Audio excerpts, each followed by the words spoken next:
E eles diziam que se um homem está satisfeito consigo mesmo, isso era suficiente então.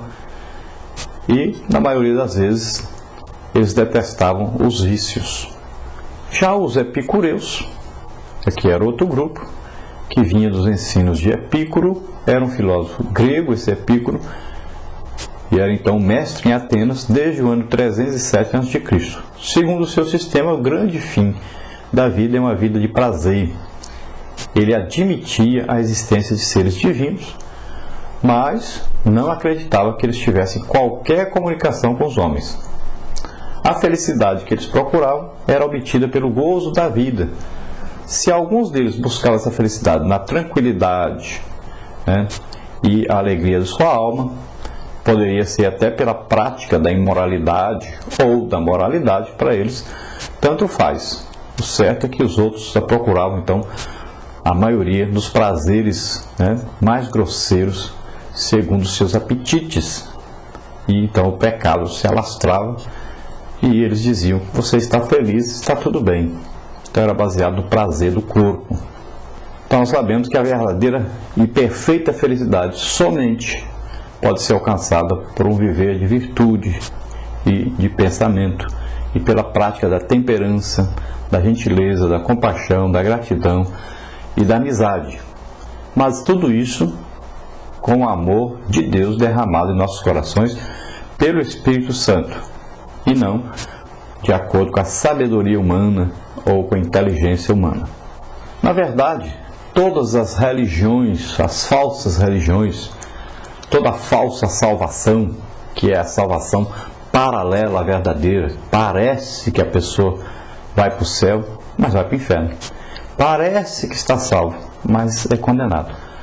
Porque ela tem uma aparência boa, uma aparência de santidade, uma aparência de salvação. Então, todas essas falsas religiões, na verdade, elas se baseiam na prática das obras, de boas obras.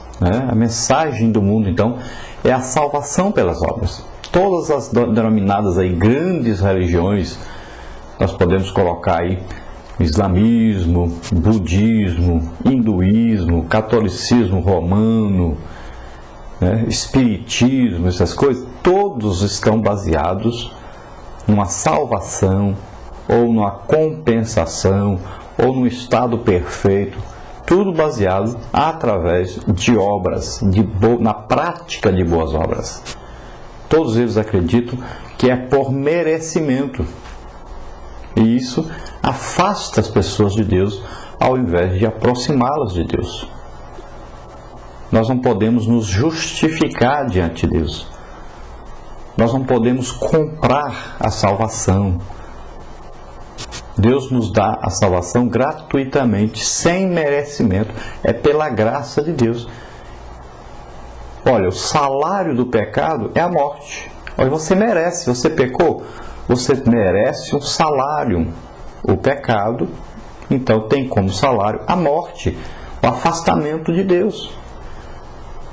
Mas a palavra de Deus nos ensina que a salvação, o perdão, a misericórdia de Deus é pela graça de Deus. Pela graça de Deus quer dizer o quê? Sem merecimento. Então o salário do pecado é a morte, mas o dom gratuito de Deus é a vida eterna por Cristo Jesus. Veja, dom gratuito. O que é dom? Dom é quando você dá para a pessoa sem ela merecer. E é grátis, não precisa pagar. Salvação não é paga, não é comprada através de nada que você faz. Então é através da fé. E isso é dom de Deus, não vem de nós também. Essa fé para ser salvo. É o convencimento do Espírito Santo, do pecado, da justiça e do juízo. Você não pagou, você não mereceu. Você apenas abriu o coração. Mais nada. Eu quero. Pronto. Quem fez tudo foi Deus. Quem providenciou a salvação foi Deus. Quem executou foi Deus. Quem revelou foi Deus. Você apenas disse eu quero, mais nada. Então, em Romanos capítulo 10 diz: se com a tua boca confessares ao Senhor Jesus, em teu coração creres que Deus o ressuscitou dos mortos, será salvo. O que é que você fez aí? Nada, você não teve que morrer na cruz, você não teve que fazer obra nenhuma, não teve que dar esmola, você não teve que ajudar ninguém. O ladrão da cruz fez o que para ser salvo? Creu que Jesus ia morrer, que ia ressuscitar e que poderia fazer alguma coisa por ele, poderia perdoá-lo, poderia levá-lo para onde ele estava indo.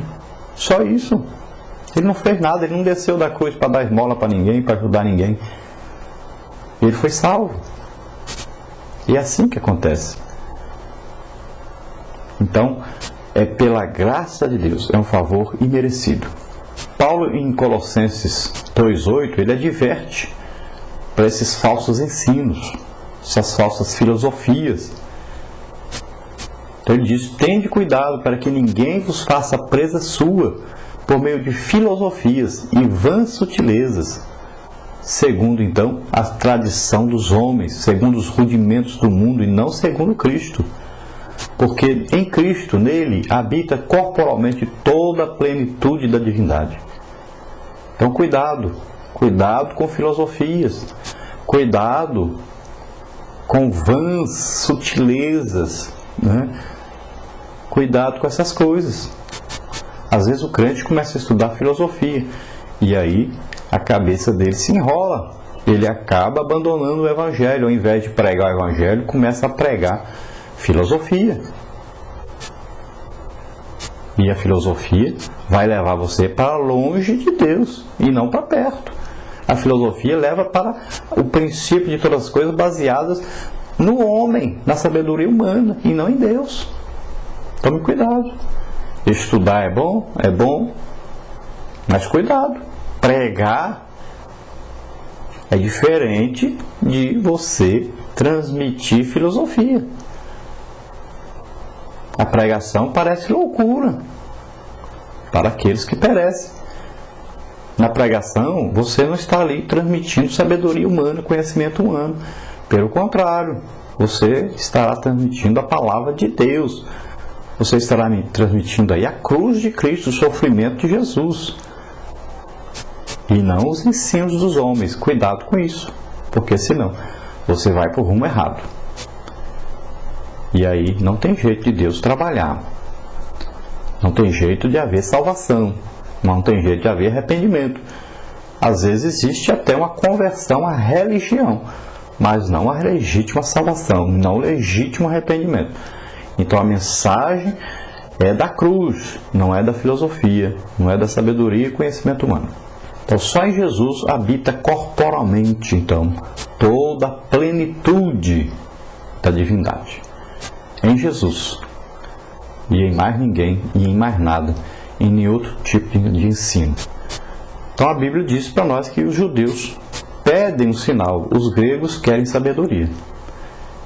Então os judeus queriam um sinal, um milagre, porque eles sabiam que Deus sempre se apresentou como um miraculoso. Mas as pessoas que se baseiam apenas no milagre não têm também uma legítima conversão. Por quê? Os sinais vêm e cada dia ele quer mais sinal. Se o sinal parar de acontecer, ele também para de acreditar que Deus está ali. Então é um perigo, né? Deve haver os sinais, que Deus sempre envia seus milagres, seus sinais, como comprovação do Evangelho, mas a fé de ninguém pode estar baseada apenas nos sinais. Tem que estar baseada na palavra de Deus, na mensagem da cruz. E os gregos pediam então sempre sabedoria, como está escrito em 1 Coríntios 1:22, né? Mas a sabedoria que eles queriam era, então, dos estoicos e epicureus, uma sabedoria humana que a Bíblia chama em Tiago de sabedoria diabólica, né? E nós vamos ver então que a mensagem do Evangelho de Cristo é um escândalo então para os judeus, porque não é baseado em sinais, mas na vinda do próprio Deus para morrer na cruz, que é absurdo para eles. E era uma loucura para os gregos, porque não estava baseado então nas filosofias que eles conheciam, na maneira de pensar que eles conheciam. Então, diante disso, eles começaram a achar que o Evangelho era uma loucura. E Deus aprove exatamente a Deus salvar os homens pela loucura, então, da pregação, que você pode ver em 1 Coríntios 2,14 e 3,19. Então parece loucura para aqueles que se perdem, para aqueles que não entendem, que não abrem seus corações para Deus, não recebem a salvação, não recebem a revelação do Espírito Santo. Para nós que somos salvos, que temos o Espírito Santo morando em nós, nós sabemos que essa pregação é poder de Deus para a salvação de todos os homens. Glória a Deus.